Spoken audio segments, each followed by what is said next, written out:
আল্লাহ রাব্বুল আলামিন বলেন এই সূরা যদি কেউ 5 বা 10 বার পড়ে প্রতিদিন কমপক্ষে 10 বার, তাহলে আল্লাহ রাব্বুল আলামিন জান্নাতের ভিতরে তার জন্য একটা বালাখানা তৈরি করে দেন। এই জান্নাতের বালাখানা, দুনিয়ার মানুষ একটা গুলশানের বাড়ির জন্য মানুষ বাড়ি দাঁড়ায়, বাড়ির জন্য বনানীতে বাড়ির জন্য মানুষ পাগল।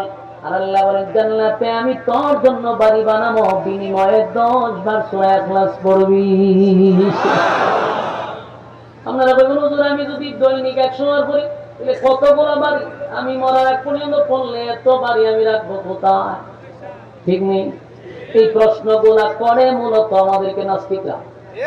আমার প্রশ্ন ওয়াজ করে গেছি, খাইতাম কমিটি দিয়ে ওয়াজ শেষ গেছি খানা খাইবার লেগে, কিন্তু ওয়াজের মধ্যে সব আল্লাহর ওইটা না, কিন্তু নাস্তিকও বসা থাকে। এই নাস্তিকগুলো আমার কমিটির সদস্য থাকে, কোন জায়গায় পুষ্করের নামও থাকে। কিরম এক লোক আমার গিয়ে জিগা বই আমি খানা খাইতে আমি ওয়াজ করে গিয়ে বইছি, আমার 10 বার হলে কয়বার আল্লাহ বালা খানা দিবে একটা বুঝি। আমার সন্দেহ লেগেছে যে এই প্রশ্ন তো রিপিট করতেছে ঘটনা তো দিন তুলে আমি যদি দৈনিক 100 বার পড়ি, 100 বার বলে 10টা বাড়ি ভেবে প্রতিলে আমি যদি মরার আগ পর্যন্ত বই বাড়িতে হুজুর ক্যালকুলেটর দিয়ে বাড়ি করতে কি এত বাড়িতে কি এমন আমি যদি কোরআন হাদিস দাদায় বুঝাইতাম এত বিসমিল্লাহ করতে পারে না বাবা বইটা, এই কোরআন হাদিস বুঝবো কিতা? আর নাস্তিকরা কোরআন হাদিস বুঝে কম, এরা যুক্তি বুঝে বেশি। এরা যুক্তি তাই না, ইসলাম কি যুক্তিতে চলে? যেমন এরা তো বুঝতে দিব তাই আমি খানা খাইতেছে আমার বছর একটু অনেকবারই হয়ে গেল না, ভদ্রলোক খুব সুন্দর করে কথা বলতে, আপনার কি কোনো সমস্যা? বেশি বাড়ি হইল আচ্ছা চাচা আপনি কি করেন? আমার টাকাতে বিজনেস। দেশের বাড়ি কোথায়? তো এখানে। এখানে কি আপনার বাড়ি আছে? হ্যাঁ, গ্রামের বাড়ি একটা আছে ঢাকাতে। তো ঢাকাতে আমার 2টা ফ্ল্যাট আছে। ছেলেগুলো বাহিরে থাকে, গ্রামে যদি মানে মোটামুটি একজন ভালো মানুষ ঢাকাতে বাড়ি আছে, কেন বাড়ি আছে? কারণ মানুষ তো একজন, বাড়ি 3টা কেন? হ্যাঁ, বাড়ি 3টা কাজ শোনা এলো আমার ছেলে মেয়ে আছে, বাড়িটা তো আমি নেই আমারই 3টা কাজ, তো 3টা তো লাগে। ছেলে আছে, গ্রামের বাড়ি হিসাবে মাঝে মধ্যে বছর একবার আসে। আমার প্রশ্ন এটা তো বলতেছি না, আপনি তো মানুষ একজন বাড়ি 3টা লাগে কা বাড়ি একটা থাকবে। জান্নাত তো আমাদের বাড়ি একটু বলে দিন, আমি ক্যালকুলেটর হিসাবে বাড়ি পার নাম নেই। এখন আপনার আমি প্রশ্ন করি, আপনি দুনিয়াতে বাঁচবেন কয় বছর? সর্বোচ্চ আমরা সীমা রেখা 60 বছর। কথা হয় না? 60 বছর আপনাকে 3টা বাড়ি করলেন, আপনি তো বেশি টাকার মালিক না, এই জন্য 3টা করতেন। আপনি যদি শেখ হাসিনা পিএস এর মতো 400 কোটির মালিক হইতেন, আমি বাড়ি কটা করতেন চাচা? আমি আমার উত্তর দিন কটা বাড়ি করতেন? আমার টাকা যতটুকু আছে অতটুকু করছেন 3টা। যদি আপনি 500 কোটির মালিক হইতেন, আমি বনানীতে করতেন একটা, গুলশান একটা করতেন, বাড়িদারা একটা করতেন, হরিরামপুর একটা করতেন, যেখানে ভিআইপি জায়গায় যদি বাড়ি করা শুরু করতেন, এখানে শেষ। এরপরে দেখতাম না কানাডা ওখানে বাড়ি করতেন, এরপরে দেখতেন আপনারা জাতীয় জায়গা বেগম পাড়ায় এখানে বাড়ি করতেন।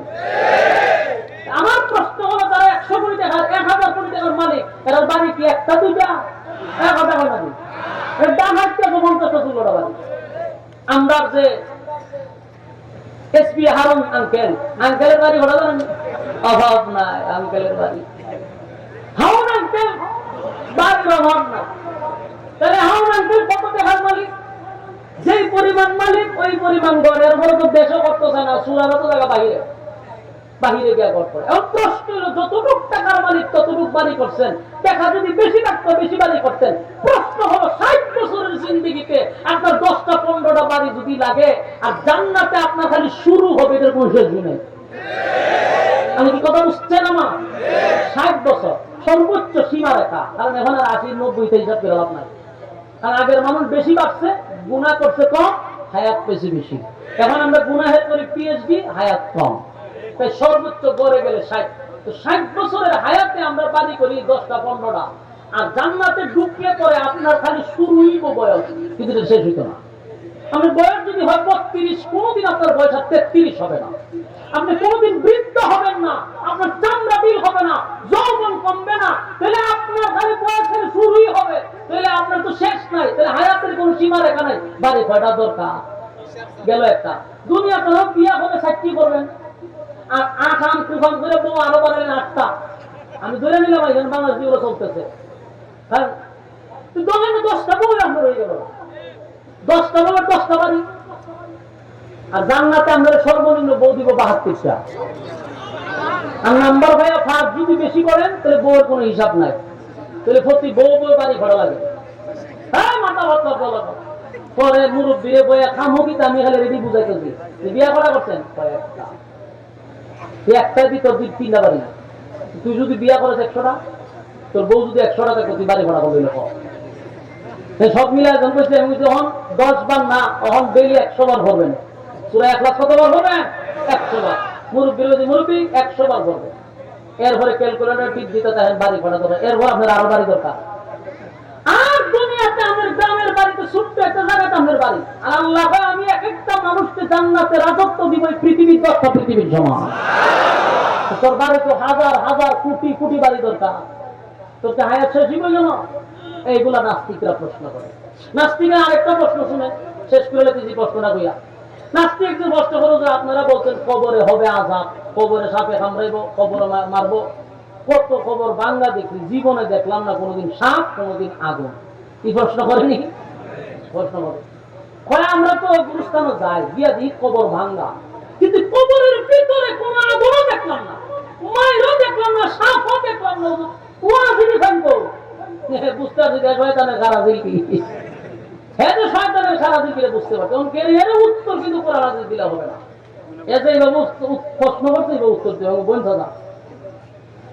আমরা কালকে স্বপ্নে যেটা দেখছেন পান ও স্বপ্ন বলতে আসতে এখানে আমি জীবনের একটা স্বপ্ন পান।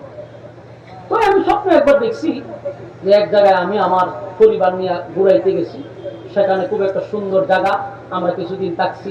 হ্যাঁ হ্যাঁ, স্বপ্ন অনেকগুলো শুনছি, আমি গেলে গলার মধ্যে একটা স্বপ্ন হইতেছি না। পরে লাস্টে গেলাম চাচা এক বেচারা ঘুমের মধ্যে স্বপ্নে দেখে সে পাশে একজন ঘুমে আর একজন জাগ্রত, দুইজন লোক একই কাছে, একজন ঘুমা একজন জাগ্রত। ঘুমের ব্যক্তিরা স্বপ্নে দেখে যে সে একটা বাগানের ভিতরে ঘুরতেছে, পিছন দিকে একটা ভয়ঙ্কর বাঘ তার উপরে আক্রমণ করার জন্য আসতেছে। ঘুমের মধ্যে চিৎকার মারা শুরু করছে। চিৎকার যখন মারা শুরু করছে, কাছের লোকটা হয়ে কান্দে, ঘুমের দ্বারা বয়ে কান্দছে, আবার ঘুমাইছে। কিছুক্ষণ পরে মন আনন্দে হারে হাসতেছে। হাসো একবার, কান্দোস একবার, ঘুমের মধ্যে কারণটা কি? আমি স্বপ্নে দেখছিলাম একটা বাঘ আয় আমার দৌড়াইতেছে, এই ভয়ে আমি কাঁদছি। আর কিছুক্ষণ পরে যে হাসছি, আমি দেখি একটা হরিণ আমি ধরছি তাপা দিয়া, খুশিতে আমি লাফাইতেছি। একটা স্বপ্ন না দিচ্ছি, ভাই জানি করা তোর দ্বারা আমি বসা, আমি বাঘও দেখলাম না, হরিণও দেখলাম না, তুই বাঘ ধরে না হরিণ ধরে মাথা মাতলাম কে আলাপ সালাম। আচ্ছা বলুন তো দেখি, ঘুমন্ত ব্যক্তি যা দেখে জাগ্রত ব্যক্তি কি তা দেখতে পায়? কথা বল না দি। ঘুমের ব্যক্তিরা যা দেখতে পায় জাগ্রত ব্যক্তি কি সব দেখতে পাইব? হ্যাঁ, আমাদের কাছে ঘুমায় ঘুমায় আমেরিকা গেছে না, কিন্তু আমরা দেখতেছি না জায়গাতে ঘুমাই দিচ্ছে। মানে আপনি তো তা দেখবেন না, আপনি জাগ্রত, আপনি ঘুমান, আপনি দেখবেন। ঠিক তেমনি ভাবে মৃত ব্যক্তির সাথে যা হয় জিন্দা ব্যক্তি তা দেখতে পায় না। বুঝতে পারছেন আপনারা? মৃত ব্যক্তির সঙ্গে যা ঘটে তা জীবিত মানুষ দেখতে পায় না, অনুভব করতে পারে না। নাস্তিকদের প্রশ্ন হলো মুসলমানকে আটকানোর জন্য। তখন ঠিক তাহলে বলুন, জান্নাতের ভিতরে 10 বার করলে কটা বাড়ি দিবে? 10 বার করলে জান্নাতি একটা বালাখানা বানানো হবে। কারণ আপনি ওই হিসাব করে না যে এত বাড়িতে কি করবো, আপনি পড়তে থাকেন। এখন কি করতে থাকেন? প্রতিদিন কমপক্ষে 3 বার, এর পরে 10 বার, এর পরে 100 বার করতে রাজি আছি ইনশাআল্লাহ। কারা কারা রাজি হাত তুলে দেখায়া দেই। বিল্লাহে তাকবীর, বিল্লাহে তাকবীর। আল্লাহ আপনাদেরকে সহ আমারে সহ আমল করার তৌফিক দান করুন, আমিন। আমি আপনাদের সামনে ছোট্ট একটি সূরা ইখলাস তেলাওয়াত করছি। এই সূরা থেকে কিছু সময় আপনাদের সামনে কথা বলতে চাই। রব্বি কারীম যেন কথাগুলি বলার এবং আপনাদেরকে শোনার তৌফিক দান করে, আমিন। সময় খুব অল্প, কারণ প্রোগ্রাম রাখার সময় যে আমার বাড়ি এখানে আছে, যিনি দাওয়াত দিচ্ছে, বইলেই রাখছি যে আমি দেওয়া সম্ভব না। আর এমন এক জায়গা দিয়ে প্রোগ্রাম নিচ্ছে, আইব হিসাবের খানকার আলেম মানুষ, আমি বলছি যে নিতে পারবেন এক শর্তে, এশারের পরে 15টা পর্যন্ত, এর উপরে 1 মিনিটও দেখতে হবে, এই শর্তে উনি রাখছে। আপনারাও বসেন ইনশাআল্লাহ। আমার পরে আপনাদের যার আগমনে আপনারা এখানে অবস্থান করছেন এবং যার অপেক্ষায় বসে আছেন, আমি যার শুধু আপনাদের কাছে দোয়া নিয়ে চলে যাবেন ইনশাআল্লাহ। এর ভিতরে আপনারা মনোযোগ দিয়ে কিছু কথা শুনেন। মন খারাপ হয়ে গেছে, বেডে বলে মিলে নেই। প্রথমেই মাইকটা খারাপ করছে, আওয়াজটা মূলতই কোনো মজার কোনো আওয়াজই করে নেই। আওয়াজটারে কি যে করে তুই আল্লাহ ভালো জানে। আমি যে সূরা তেলাওয়াত করছি দেখেন, কোরআনে 114 সূরা আছে। এই 114 সূরার মধ্যে আপনি দেখেন, কথা না বলি ভাই, আর বুঝলেন আপনি অনর্থক সময় নষ্ট হবে। আর কথা না বলি, যেভাবেই হোক মনোযোগ দিয়ে কথাগুলি শুনি। কোরআনে কয়টা সূরা আছে? 114 সূরা। এর মধ্যে দুইটা সূরা আছে একটা সাবজেক্টের উপরে আলোচনা। একটা হলো সূরা কাউসার আর একটা হলো সূরা ইখলাস। এই দুইটা সূরা কোরআনের 114 সূরার মধ্যে একটু ব্যতিক্রম। এই সূরাটা শুধু একটা সাবজেক্টে আলোচনা, ইখলাস শানে ইলাহি, কাউসার শানে রাসূল। এই দুইটা সূরা একটা সাবজেক্টে আলোচনা। ভাই একটু মনোযোগ দিয়ে শুনুন। তাহলে এই দুইটা সূরা ব্যতিক্রম কেন বললাম? যে একটা সাবজেক্ট আলোচনা, ইখলাস শানে ইলাহি মানে আল্লাহর শান মান মর্যাদা নিয়ে আলোচনা, কাউসার রাসূল সাল্লাল্লাহু আলাইহি সাল্লামের শান মান নিয়ে আলোচনা। এর মধ্যে আমি ইখলাস তেলাওয়াত করছি। ইখলাস শব্দের অর্থটাই হলো খাঁটি। বলুন ইখলাস শব্দের অর্থ কি? খাঁটি মানে নির্ভেজাল, ভেজাল নেই। খাঁটি কেন রাখা হইলো এটা আপনারা আলোচনা শুনলে বুঝতে পারবেন। আমি যদি অল্প সময়ে সূরাটার 3টা ভাগ করি তাহলে আপনারা আলোচনা বুঝতে শুনতে খুব সুবিধা হবে। 3টা ভাগ যদি করি, প্রথম নাজিল হওয়ার কারণ, পরে তার সরল তর্জমা, পরে তার সংক্ষিপ্ত ফজিলত, তাহলে সহজে বুঝতে সুবিধা হবে। নাজিল হয়েছিল মক্কা নগরীতে রাসূলের হিজরতের আগেই।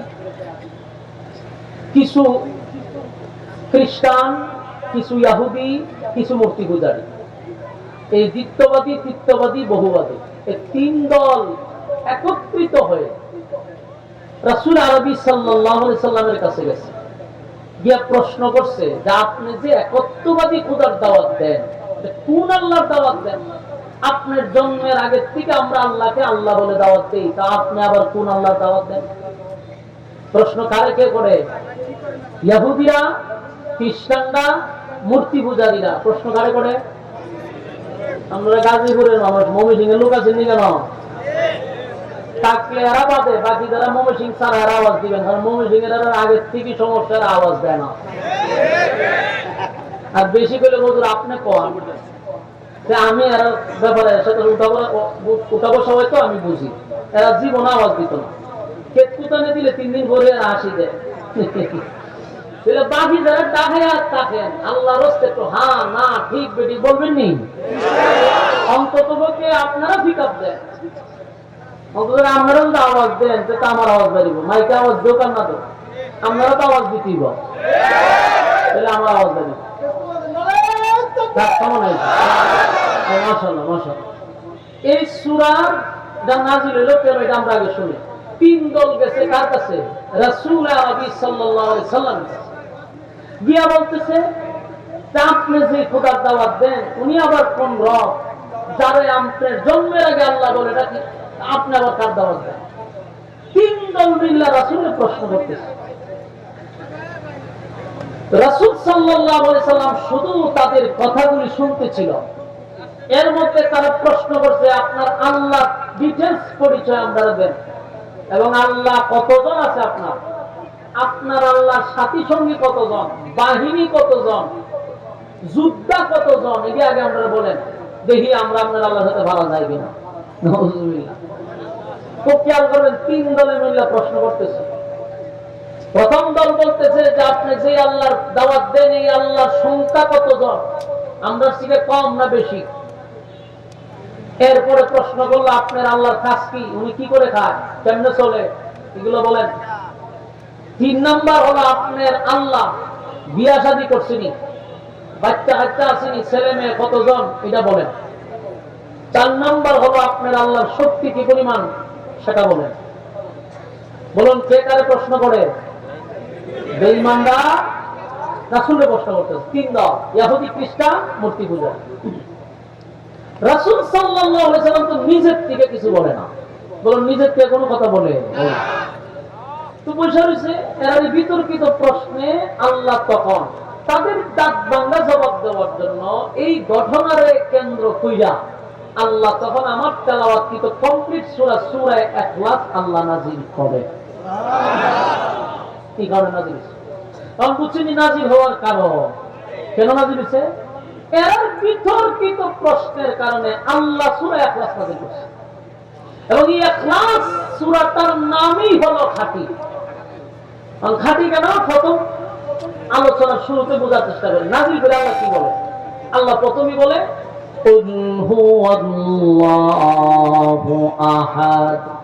প্রথম নাযিল করে বলে কুল হুয়াল্লাহু আহাদ। নবী আপনি বলুন আমি আল্লাহ একক, আমি আল্লাহ একক, অদ্বিতীয়, আমার কোনো সাথী নাই, সঙ্গী নাই, ইলাহ নাই। আপনি কইয়া দেন, বলে দেন। কারণ তারা যে আল্লাহরে আল্লাহ বলে আর মুমিন মুসলমানরা যে আল্লাহকে আল্লাহ বলে, এই আল্লাহ বলার মধ্যে হেদের বলার মধ্যে ভেজাল আছে, আমরার বলার মধ্যে ভেজাল নেই। কেন ভেজাল আছে? আমরার মধ্যে ভেজাল নাই কেন? কারণ তারা আল্লাহকে আল্লাহ বলে ঠিক, কিন্তু আল্লাহকে এক আল্লাহ বলে বিশ্বাস করে না। আমাদের আশেপাশে হিন্দু লোক থাকলে জিগায়েন, এরাও কয় কি কুলফরুল্লাহ তো একজন আছে, তিনি কিন্তু কয় সব সময় কুলফরুল্লাহ একজন আছে, একজন নাসিরে বিশ্বাস করে, কিন্তু একজন এটা আমাদের মতো বিশ্বাস করে না। এরা মনে করে একজন উপরে আছে, বাকি ওনার সাথী সঙ্গী যারা দুনিয়াতে আছে এরা প্রত্যেকের পিছন দিয়ে একটা করে লাঠি ঢুকায় রাখছে। কথা বুঝেন না? ওই উপর আল্লাহ ঠিক আছে, ওনারা তো দরকার না, নিজের হাতে যেটি বানাইছে এরা মনে করে এরা ওই আল্লাহর সাথী সঙ্গী। এলে এরা জায়গা মতো খুদা বলতে বাস দিয়ে রাখছে। আমি দেখছি বাসটা কোন জায়গা দিচ্ছে, জায়গা মতো বাস দিয়ে রাখছে। এরকম 360 জন আছে বাসওয়ালা খোদা। এই 360 জনকেও আল্লাহর সাথী সঙ্গী মনে করে মূর্তি পূজারীরা। আর ইহুদিরা তারা 2 খোদা বিশ্বাসী, খ্রিস্টানরা মানে 3 খোদায় বিশ্বাসী। আর মুমিন ইমানদার আমাদের রব কয়জন? আমরা একজন রবের সাথে কোনো সাথী সঙ্গীও মানি না। উনার কোনো ইলাহ নাই, উনার কোনো সঙ্গী নাই, শরীক নাই, উনি এক অদ্বিতীয়। সুবহানাল্লাহ। এজন্য আল্লাহ শুরুতেই বলেন কুল হুয়াল্লাহু আহাদ। নবী আপনি বলুন আমি আল্লাহ একক, অদ্বিতীয়, আমার কোনো সাথী নাই, আমার কোনো সঙ্গী নাই, আমার কোনো ইলাহ নাই। কুল হুয়াল্লাহু আহাদ। নবী আপনি বলুন আমি আল্লাহ একক, অদ্বিতীয়, আমার কোনো সাথী নাই, আমার কোনো সঙ্গী নাই, আমার কোনো ইলাহ নাই। এদের প্রথম প্রশ্ন হলো আপনার আল্লাহ কয়জন? আল্লাহ উত্তর দেয় আমি আল্লাহ এক, অদ্বিতীয়। সুবহানাল্লাহ। এই জন্য আমাদের ঈমান আর আকীদা হলো আমাদের রব একজন, আমাদের রব একজন, যার কোনো সাথী নাই, যার কোনো সঙ্গী নাই।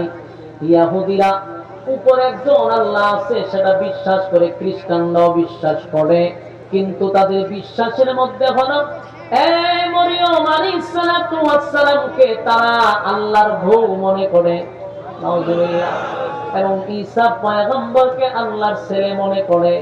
তাই এরা টোটাল 3 জন খোদায় বিশ্বাসী, নাউজুবিল্লাহ। কিন্তু বলে আমরা উপরে আল্লাহ আছে তাকে মানি, কিন্তু তার সাথী সঙ্গী পৃথিবীর জমিনে আছে। এই জন্য তাদের আল্লাহ বলা আর আমাদের আল্লাহ বলার মধ্যে বেশ কম আছে না নাই? আল্লাহ এই জন্য সূরা ইখলাস শব্দ রাখছে। ইখলাস শব্দের অর্থ হলো খাঁটি, ইখলাস শব্দের অর্থ হলো খাঁটি। আমাদের ঈমানটা হলো খাঁটি, আমরা একজন খোদাকে বিশ্বাস করি। আমরা কোনো কিছু চাইলে একজন খোদার কাছে চাই, ঠিক নেই?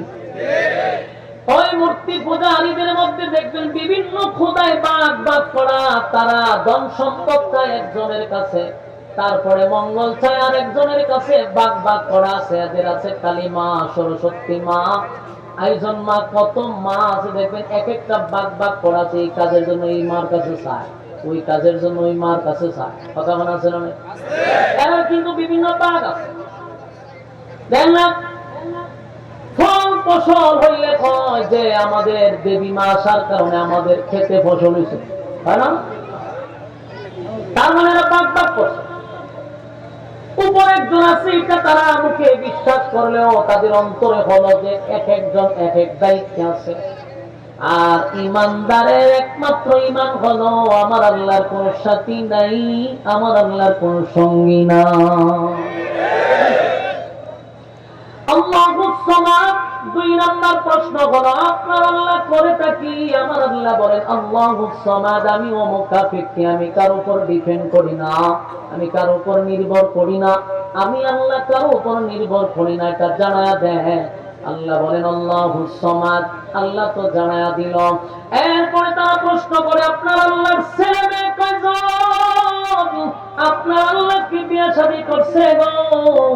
আমার মালিক বলে দিলেন ইয়ালিদ ওয়া লাম ইউলাদ।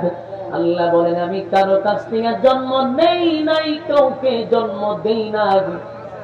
এই ইহুদি খ্রিস্টানরা তারা মনে করে মরিয়ম আলাইহিস সালাতু ওয়াস সালাম আল্লাহর স্ত্রী আর ঈসা পয়গম্বর আল্লাহর সন্তান। নাউযুবিল্লাহ।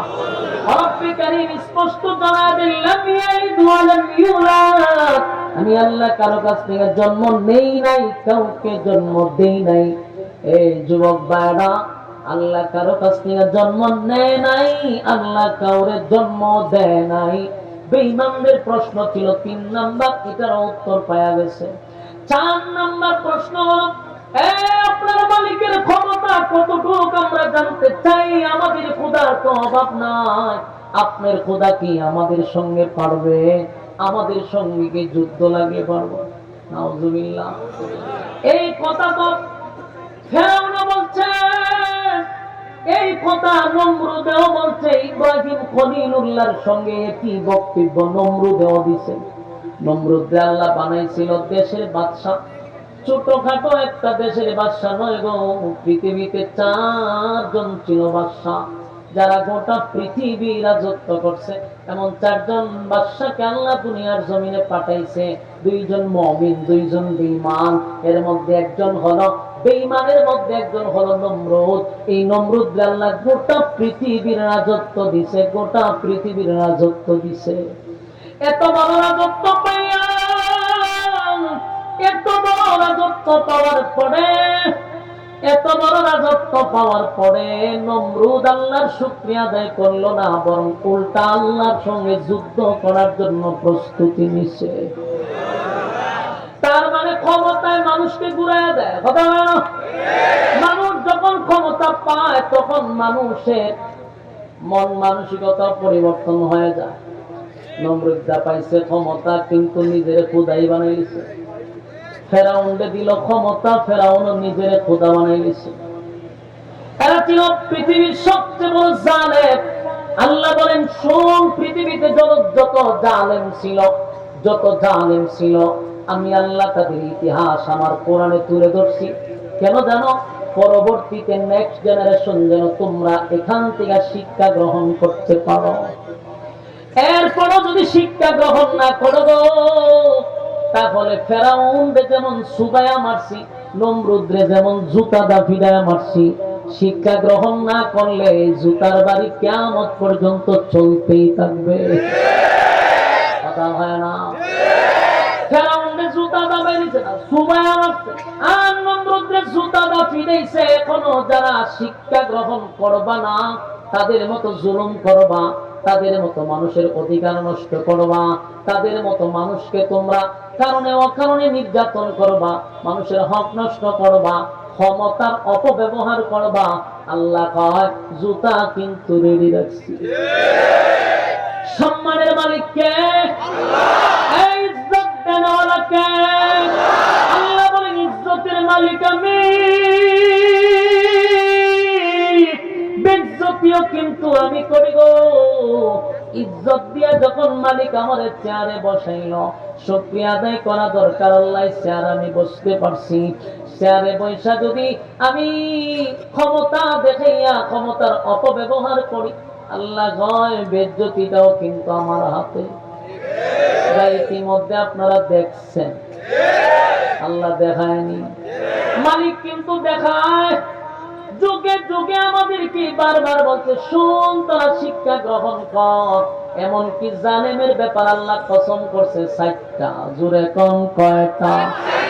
জালেমদের ব্যাপারে 4টা কসম করছে। ওয়াসসামাই যাতিল বুরুজ, আল্লাহ হয় নক্ষত্রের কসম, তারকার কসম।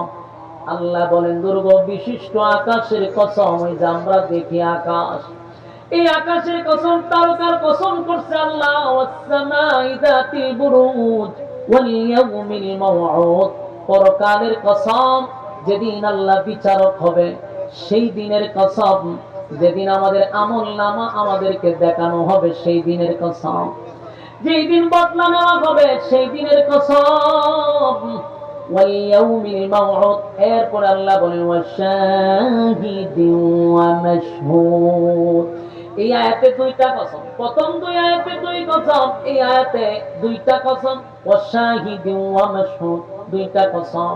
আল্লাহ বলেন ইয়াউমুল জুমআহ, জুমার দিনের কসম। ইয়াউমুল আরাফা, আরাফার কসম, যে দিনটা মানুষের কাছে ঘুরে ঘুরে বারবার আসে সেই দিনের কসম।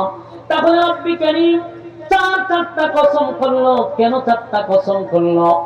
কুতিলা আসহাবুল উখদুদ, 4 কসম করে রব্বি কারীম বলে বাংলা শুন। 4টা কসম কেন রব্বি কারীম বলেন কুতিলা আসহাবুল উখদুদ?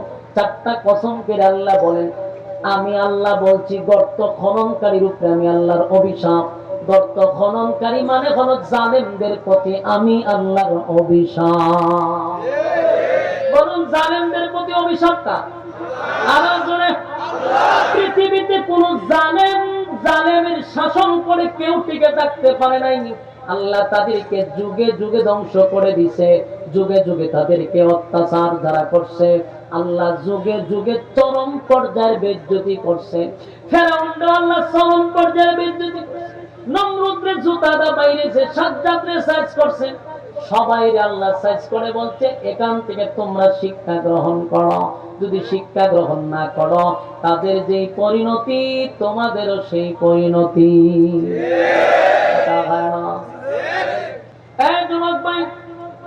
ক্ষমতা দেখানো যাবে না। মূর্তি পূজারী আল্লাহ নবীর সামনে দাঁড়ায় বলে আপনার মালিক কি লাগলে পারবো নি আমরা সাথে মানে বেড়াগিরি দেখাইছি। কথা হয় না? ওই ইহুদিরা বলল, খ্রিস্টানরা বলল, মূর্তি পূজারীরা বলল তোমার আল্লাহ কি আমাদের সঙ্গে লাগলে পারবে? হ্যাঁ ভাই শেষ, আমার বয়ান শেষ। আল্লাহ রাব্বুল আলামিন বলেন, রব্বে কারীম বলেন ইহুদিরা যেই প্রশ্ন করলো, খ্রিস্টানরা যেই প্রশ্ন করলো আপনার আল্লাহ ক্ষমতা কতটুকু, সেই কথা তো নমরুদে বলছে, এখন মূর্তি পূজারীরা কয়। আল্লাহ কয় তৃতীয় শেষ আয়াতে আল্লাহ বলেন ওয়ালাম ইয়াকুল লাহু কুফুয়ান আহাদ। শেষ আয়াতে রব্বে কারীম বলেন ওয়ালাম ইয়াকুল লাহু কুফুয়ান আহাদ। তারা বলে আমার শক্তি কেমন জানায় দেন, আমার সমতুল্য আমার সমকক্ষ কেউ নাই, আমার সমতুল্য কেউ নাই, আমার সমকক্ষ কেউ নাই। যুবক ভাইরা দিলের কান লাগায় শুনেন, কথা বললেন না, এক কথা বলে মনোযোগ দিয়ে শুনেন। আল্লাহ শেষের আয়াতে বলেন আমার সমকক্ষ কেউ নাই। তাহলে আবার চিন্তা করেন, প্রথম প্রশ্ন আপনার আল্লাহ কয়জন? দ্বিতীয় প্রশ্ন আল্লাহ আপনার আল্লাহ কি করে? তৃতীয় প্রশ্ন আপনার আল্লাহ বিয়ে শাদী করছেন? তৃতীয় প্রশ্ন হলো আপনার আল্লাহ ক্ষমতা কতটুকু? কয়টা প্রশ্ন? 4টা। আল্লাহ একটা উত্তর দেয়, কুল হুয়াল্লাহু আহাদ, নবী আপনি বলুন আমি আল্লাহ একক অদ্বিতীয়, আমার কোনো সাথী সঙ্গী নেই। আল্লাহুস সামাদ, আমি অমুকাফিকি, আমার কোনো আমি কারো উপর ডিপেন্ড করি না, কারো উপর নির্ভর করি না, কোন কায়নাত আমার উপর ডিপেন্ড করে। 3 নাম্বার হলো আল্লাহ জানায়া দেয় লাম ইয়ালিদ ওয়া লাম ইউলাদ, আমি কারো কাছ থেকে জন্ম নেই নাই, আমি কাউরে জন্ম দেই নাই। 4 নাম্বার হলো লাম ইয়াকুল লাহু কুফুয়ান আহাদ, আমার সমকক্ষ আমার সমতুল্য কেউ নাই। সুবহানাল্লাহ। তাহলে আমরা সূরাটারে কয় ভাগে ভাগ করছিলাম? হ্যাঁ 3 ভাগে। ভুল গেছে। কয় ভাগে? 3 ভাগের 2 ভাগ কিন্তু আলোচনা শেষ। প্রথম হলো তার নাজিলের কারণটা আপনাদেরকে বললাম, সরল তর্জমাটাও আপনাদেরকে শোনায়া দিলাম। এখন আসুন তার সংক্ষিপ্ত ফজিলত। বলুন কি ফজিলত জানার দরকার আছে? এখন আসুন ফজিলত। এই সূরাটা বড় ছোট, 4টা আয়াতে সূরাটা কমপ্লিট। কিন্তু সূরাটা ছোট, কিন্তু এই সূরার এত পাওয়ার, এত পাওয়ার, এত পাওয়ার। যেই সময় নাজিল হইছে, একজন সাহাবী চিৎকার দেয়ার বলে, জয় হোক আমার আল্লাহ, চিৎকার শুরু করছে। এমন ভাবে চিৎকার শুরু করছে আর বলে, এত নেকি কোথায় রাখবো, এত নেকি কোথায় রাখবো। সাহাবায়ে কেরাম লোকটারে তাফা দিয়া দইরা ভাবেরা চিল্লাচ্ছে। ভাই আমার চিল্লানো বুঝবা না, দইরা তারে লইয়া গেছে রাসূলের কাছে। হুজুর এই লোকটা খালি চিল্লায়। আল্লাহর নবী বলেন, প্রশ্ন করছিল কয়টা? উত্তর সাইরা পাইছিনি। কোন সূরার মাধ্যমে? সূরা ইখলাসের মাধ্যমে 4টা প্রশ্নের জবাব আল্লাহ দিয়ে দিয়েছে। আমরা তার প্রশ্ন শেষ, নাজিলের অবস্থানটা জানিয়ে দিছি, সরল তর্জমাও বলে দিছি। এখন হইল তার ফজিলত। ফজিলত হলো এই সূরাটা এমন একটা সূরা যে এই সূরাটা হলো কোরআনের 3 ভাগের 1 ভাগ। সুবহানাল্লাহ। 3 ভাগের এই সূরা যদি কেউ একবার পড়ে তো 10 পারার সওয়াব তার আমলনামায় ঢুকে। এই সূরা 2 বার পড়লে 20 পারা, 3 বার পড়লে 1 খতমের সওয়াব। ছয় খতমের 1 খতমের সওয়াব। এটার ফজিলতের আগে আরেকটা কথা বলি। এই সূরাটা নাজিল হওয়ার পিছনে আল্লাহ আমাদের প্রতি অনেকটা দয়া এবং মায়া দেখাইছে। যদি বল কিভাবে? কারণের পিছনে আমি দেখলাম যে প্রচুর একটা মায়া আমাদের প্রতি আল্লাহ রয়েছে, না হলে এই ফজিলতটা আল্লাহ দিতেন না। অবশ্যই আমাদের প্রতি আল্লাহর মায়া বেশি, এজন্য এই ফজিলত দিছে। তার একটা কারণ শুনেন, কোরআন হলো মানব জাতির জন্য এক নিয়ামত। কথা কি বুঝতেছেন? কোরআন হলো মানব জাতির জন্য নিয়ামত। এই নিয়ামত পাওয়ার পরে যারা এটা কদর করে নাই, এরা সবচেয়ে বড় দুর্ভাগ্য এবং তাদের কপাল পোড়া। কারণ কোরআন পাওয়ার পর আমরা অনেক মানুষ আছি ফ্যান্ডেলের ভিতরে, শত শত মানুষ আছে যারা এখন পর্যন্ত সূরা ফাতিহা থেকে নিয়ে সূরা নাস পর্যন্ত দেখে খতম দিতে পারে নাই। টিকের আওয়াজে বোঝা যায় মাশাআল্লাহ দিয়ে দিলেন মিউজিক, আর সবাই খতম দেওয়া হয়েছে। আমরা আওয়াজে বোঝা যায়। এখানে বহু মানুষ আছে না যে কোরআন শরীফ দেখে দেখে শেষ সূরা নাস পর্যন্ত কেউ খতম দিছে, এরকম অনেক লোক আছে যে খতমই দিছে না, দেখাও না, মগজ তো দূরের কথা। তাহলে আমরা যদি মারা যাই, হাসরের মাঠে আল্লাহ পুনরায় আবার জীবিত করবে, তখন আল্লাহ যদি কয় যে আমি যে তোর এত বড় নিয়ামত দিলাম কোরআন, সেই কোরআনের একটা খতম তোর আমলনামায় পাইছি না। কি দুর্ভাগ্য আমাদের! অথচ কোরআন আমাদের জন্য বহুত বড় এক নিয়ামত। আল্লাহ আমাদেরকে নিয়ামত দিচ্ছেন, এটা খালি গিলাপ দিয়া বাইন্দা উপরে করা হল না। আমরা দেশে একটা কোরআন শরীফ নেয় কিনা নিয়ে এমন ভাবে প্যাকেট করে কইরা ওই যে তাকে কইছে, হ্যাঁ, আর এটা ওই রমজানের আগে আদায় করতে হবে। সম্মানিত শুধু কোরআন একটা নিয়ামত, এটা দেখে দেখে 1 খতম দেউইন না লোক এই মাঠে খুব কম পাওয়া যাবে। বাস্তব পেলাম অবস্থা। তাহলে আমরা মরার পরে আমাদের আমল নামে কি নাই? কোরআনের খতম নাই। আবার কোরআনের খতম আছে করছি না অনেকে, কিন্তু আল্লাহর মায়া দয়া বেশি। এই জন্য আল্লাহ বলল কি, সূরা ইখলাস যদি কেউ 3 বার পড়ে, আমি আল্লাহ তার আমল নামায় 1টা খতমের সওয়াব দিয়ে দিব। কত বড় নিয়ামত পেয়েছি আমরা! বলুন, এটা আল্লাহ আমাদের প্রতি দয়া দেখাইলো না? তাহলে 3 বার পড়লে কয় খতম? এই সূরা যদি আমরা 3 বার পড়ি 1 খতম পাবো ইনশাআল্লাহ। তাহলে আমার সাথে আপনারা পড়তে রাজি আছেন? তাহলে পড়েন, কুল হুয়াল্লাহু আহাদ আল্লাহুস সামাদ লাম ইয়ালিদ ওয়া লাম ইউলাদ ওয়া লাম ইয়াকুল লাহু কুফুয়ান আহাদ। এই মুহূর্তে যারা পড়লেন প্রত্যেকের আমলনামার মধ্যে আল্লাহ 1টা খতমের সওয়াব দিয়া দিছে। চিৎকার দিয়া কোন সুবহান।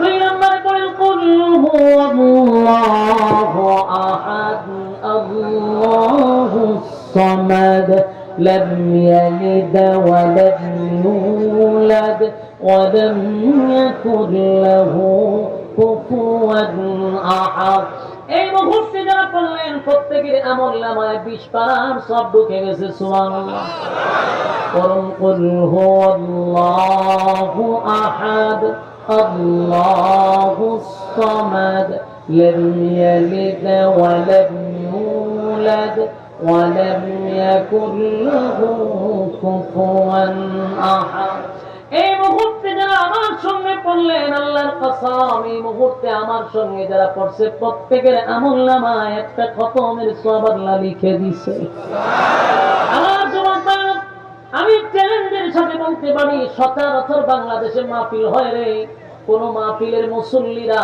শ্রোতারা এক খতমের সওয়াব নিয়ে বাড়ি যেতে পারে না বাস্তব বুঝি না বাস্তব ওয়াজ মাহফিল আয়েশা এক খতমের সওয়াব নিয়ে বাড়ি যাবে বহু দূরের কথা আসার পরে আমরা হিংসার বিদ্বেষ নিয়ে বাড়িতে ফিরি আয়েশা হয়তো বা কোন ধরনের আরো দিলওয়ালা মানুষের কলবটা পাথরের মতো শক্তি বাড়ি যায় উচিত তো ছিল মাহফিলে আসার পরে আমার কলিজাটা যেন নরম হয়ে যায় পাথরের মতো দিলটা নরম হয়ে যায় আরামের ঘুম হারাম করে আপনারা নরমাল বিছানায় বসছেন প্রচন্ড গরমের ভিতরে আসার পরে যদি ন্যূনতম একটা সওয়াব না নিয়ে বাড়িতে যেতে পারলাম তাহলে আসার লাভটা কি এজন্য আমি আপনাদেরকে একেবারে চ্যালেঞ্জের সাথে বলতে পারি আলেম ওলামারা এখানে বসা প্রত্যেকের আমলনামায় আল্লাহ এই মুহূর্তে একটা খতমের সওয়াব দিয়েছে আমি প্রশ্ন করি কেন যদি 1000 মানুষ হয় অথবা 5000 মানুষ হয় কয়টা খতম হইল